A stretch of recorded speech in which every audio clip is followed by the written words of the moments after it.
ॐ नमो भगवते तस्मै यत एतच्चिदात्मकं पुरुषायादिबीजाय परेशायाभिधीमहि। ॐ श्री परमात्मने नमः।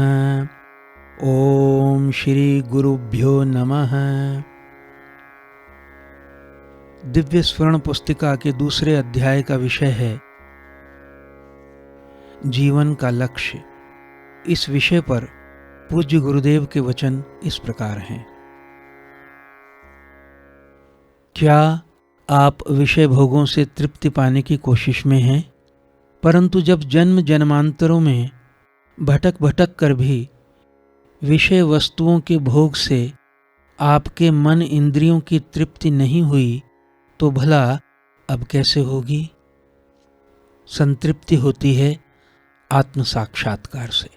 तत्परता से आत्मानुसंधान करो, क्योंकि इधर आपकी नज़र भोगों पर लगी है तो उधर यमराज की नज़र आप पर लगी है। भगवान ने यह सृष्टि क्यों बनाई? इस प्रश्न का उत्तर ढूंढने में समय विनष्ट न करिए। इस प्रश्न का पूरा समाधान तभी होगा जब आपको भगवत अनुभव होगा। भगवत अनुभूति के लिए साधना कीजिए। आपको भगवान की आवश्यकता है, न कि भगवान को आपकी। प्रभु का स्मरण ध्यान करोगे तो आपका ही लाभ है, नहीं करोगे तो आपकी ही हानि है। आत्मा परमात्मा के संबंध में प्रश्नों के बने बनाए और उधार उत्तरों से बुद्धि का कौतूहल भले ही थोड़ी देर के लिए दूर हो जाए, परंतु सत्य की अंतर जिज्ञासा कभी संतुष्ट नहीं होती। अंतरात्मा के सच्चे समाधान के लिए तो आपको स्वयं सत्य को अनुभव करना और उसे जीना ही होगा। शारीरिक सुखों की प्राप्ति अथवा मानसिक इच्छाओं की पूर्ति के लिए भाग दौड़ करने को पुरुषार्थ नहीं कहते। पुरुषार्थ, जैसा कि शब्दार्थ से निर्दिष्ट है, उस प्रयास को कहते हैं जिसके द्वारा पुरुष अर्थात जीव शरीर, इंद्रियों तथा मन बुद्धि की वर्तमान अधीनता से मुक्ति लाभ कर सके। जीवन के सच्चे उद्देश्य को मात्र जान लेने से या मान लेने से ही कुछ नहीं होता। उसकी प्राप्ति के मार्ग में सिर पर कफन बांधकर चलने से ही कुछ मिलता है। प्रभु विस्मृति ही मृत्यु है और प्रभु स्मृतिमय जीवन ही सच्चा जीवन है। स्वर्ण की परख के लिए भूषण को तोड़ना आवश्यक नहीं, उसके लिए पारखी सुनार की नजर चाहिए। परमात्मा के दर्शन के लिए संसार को छोड़ना आवश्यक नहीं, उसके लिए ज्ञानी भक्त की दृष्टि ही अपेक्षित है। कहा जाता है कि यदि आप परमात्मा की ओर एक पग चलते हैं तो वे आपकी ओर 10 पग आगे बढ़ आते हैं। यह भी एक दृष्टि से यथार्थ है, परंतु पूर्ण सत्य तो यह है कि भगवान सदैव आपके साथ हैं, मिले हुए ही हैं। आप उनकी ओर देखिए तो सही।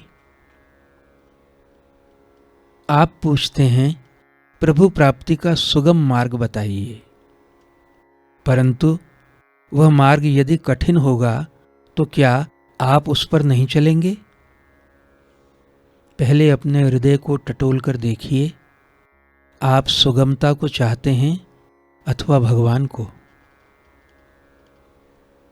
साधक को चाहिए कि वह संसार को एक प्रयोगशाला के रूप में स्वीकार करे।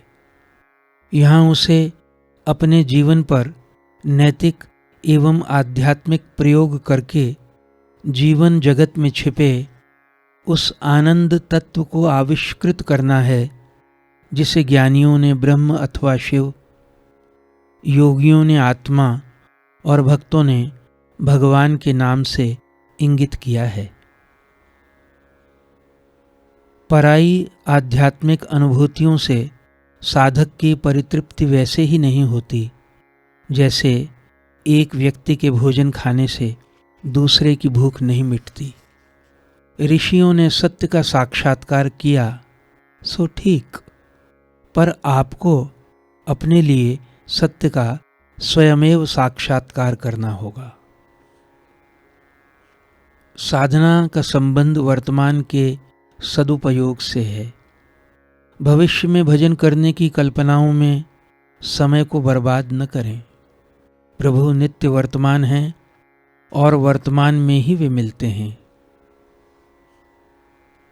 एक पशु मरता है तो दूसरा पशु पास में खड़ा हुआ निश्चिंत भाव से जुगाली करता रहता है।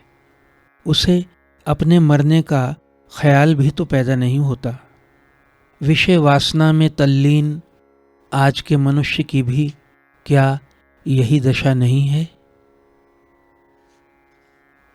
शांत एवं नाशवान पदार्थ परिस्थितियों से अनंत एवं शाश्वत आनंद की प्राप्ति की प्रत्याशा निश्चय ही वह बड़ी से बड़ी प्रवंचना है जो मनुष्य का मन उसे दे सकता है अथवा देता है। यह कहना गलत न होगा कि मनुष्य के संपूर्ण भटकाव के पीछे यह प्रवंचना, यह छल ही काम करती है। कौन अपना है और कौन पराया, इसका ठीक निर्णय यदि आप नहीं कर पा रहे तो घबराइए नहीं। इसका ठीक निर्णय मृत्यु कर देगी। फिर समझोगे कि और तो और अपना प्रतीत होने वाला शरीर तक भी अपना नहीं है, परंतु उस समय के निर्णय और समझ आपके किस काम आएंगे। निर्णय लेने का समय तो अभी है और यही है, यही निर्णय कि प्रभु मेरे हैं और मैं प्रभु का हूँ। समस्त श्रम विश्राम के लिए है, परंतु विश्राम किसी भी श्रम का परिणाम नहीं है।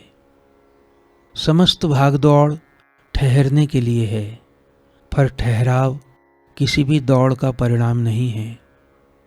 समस्त श्रम एवं दौड़ की व्यर्थता के अनुदर्शन तथा अपने सत्य स्वरूप में जागने के सिवा विश्राम और स्थिरता की उपलब्धि का कोई मार्ग नहीं है।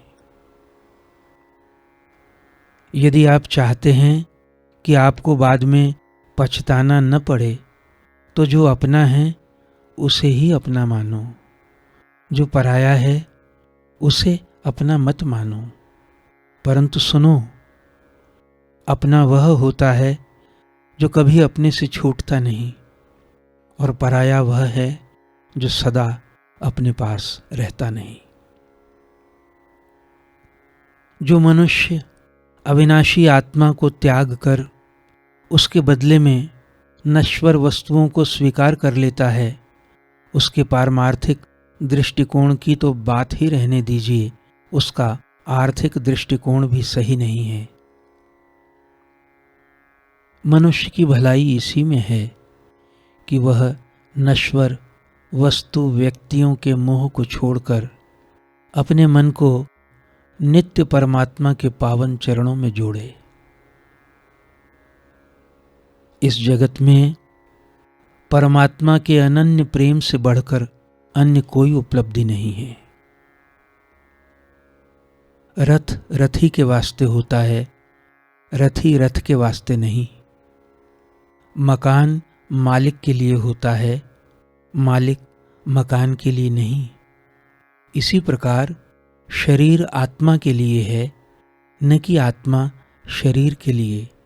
यदि आपको शरीर के ही भरण पोषण और सुख सुविधा के सिवा अपने आध्यात्मिक विकास का कुछ ख्याल नहीं है, तो आपकी बुद्धि को अधिक प्रकाश की आवश्यकता है। किसी अनुभवी पथ प्रदर्शक की शरण में जाइए। अपने कर्तव्य पालन की दुहाई सर्वत्र दी जाती है। पर मैं पूछता हूँ कि अपने आप को जाने बिना अपने कर्तव्य को जानना तथा उसका पालन यदि संभव है तो फिर असंभव क्या है। ओम शांति शांति शांति। सच्चिदानंद भगवान की जय। सद्गुरुदेव महाराज की जय।